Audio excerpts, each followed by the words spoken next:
प्रभु यीशु के नाम में आपका स्वागत है प्रतिदिन के वचन में। और आज का वचन लिया गया है जो कि पाया जाता है व्यवस्था विवरण की पुस्तक अध्याय 31 पद 6 से, जहां मूसा इज़राइलियों से कहता है, तू हियाव बांध और दृढ़ हो, उनसे ना डर और ना भयभीत हो, क्योंकि तेरे संग चलने वाला तेरा परमेश्वर यहोवा है। वह तुझको धोखा ना देगा और ना छोड़ेगा। इस वचन में आशीष हो। मेरे प्रियो, हो सकता है आज आप किसी पॉइंट पर खड़े हो सकता है आप कोई निर्णय लेना चाहते हैं या कुछ बदलाव करना चाहते हैं। हो सकता है आप किसी युद्ध में हो, किसी प्रकार के द्वंद्व में हो जिसे आपने नहीं चुना, या फिर कोई ऐसा सीजन,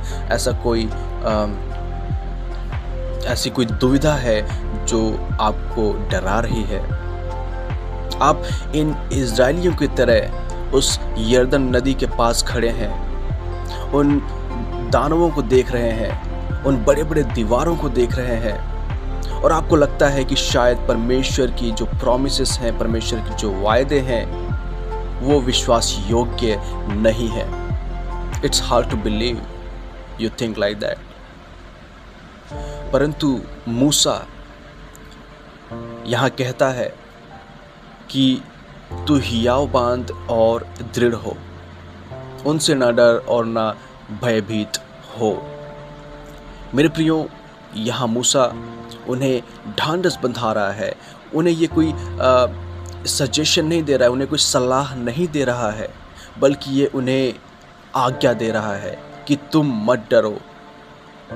ये कोई खुद पर भरोसा रखने की बुलाहट नहीं है, यह बुलाहट है परमेश्वर की उपस्थिति पर विश्वास रखने की।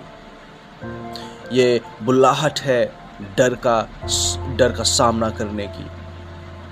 आपके पैर शायद लंगड़ा रहे हैं,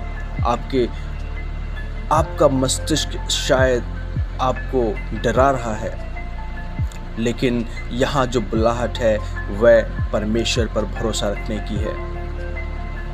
अक्सर हम अपने निर्णयों में खुद पर भरोसा रखते हैं, अपने मन मस्तिष्क पर भरोसा रखते हैं, अपने ज्ञान, अपनी समझ पर भरोसा रखते हैं। कभी कभी हम अपने इमोशंस को सबसे पहले स्थान पर रखते हैं। मगर मेरे प्रियो, यहाँ मूसा साफ साफ आज्ञा देता है कि तुम परमेश्वर पर भरोसा रखो, उनसे मत डरो, क्योंकि तुम्हारा परमेश्वर तुम्हारे संग संग चलेगा। और इससे पहले भी परमेश्वर ने उनको 2 विजय दी थी, सिहोन और ओग में। और जो सिहोन और ओग जो राजा थे एमोरियों के, उनको परमेश्वर ने नष्ट किया था। तो उसी प्रकार यहाँ इज़राइलियों को याद दिलाता है मूसा कि आगे भी वह उनको नष्ट करेगा जो सामने खड़े हैं, चाहे वो कितने ही ताकतवर क्यों ना हो, भले ही वो उनके सामने टिड्डियों के समान दिखते हों, लेकिन परमेश्वर उनको वहाँ पर भी विजय दिलाएगा।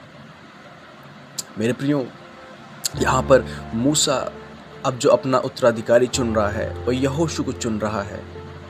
अब इज़राइलियों का जो लीडर है, जिसने 40 सालों तक उनकी अगुवाई की, वह खुद वायदे के देश में प्रवेश नहीं कर सकता। अब उस वायदे के देश में प्रवेश करने के लिए यहोशू उनको लीड करेगा।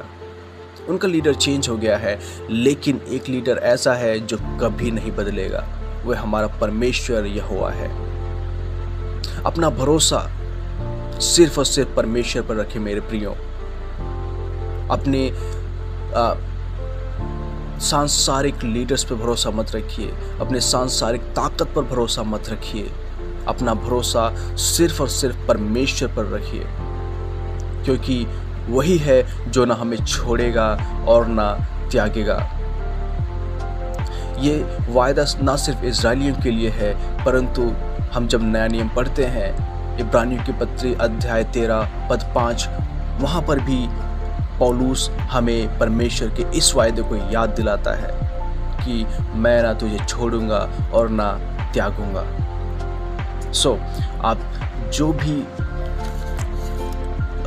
भी दुविधा में हो, चाहे आप एक नई जॉब में लगे हों, चाहे आप नए कॉलेज में आपने एडमिशन लिया हो, या फिर किसी प्रकार का द्वंद्व आपके दिमाग में चल रहा हो सकता है आप कुछ समय के लिए अपने आप को अकेला महसूस कर रहे हो सकता है आप नए टेम्पटेशंस, नए प्रकार के प्रलोभनों से सामना कर रहे हो सकता है आपके दिमाग में कुछ डाउट्स चल रहे हों।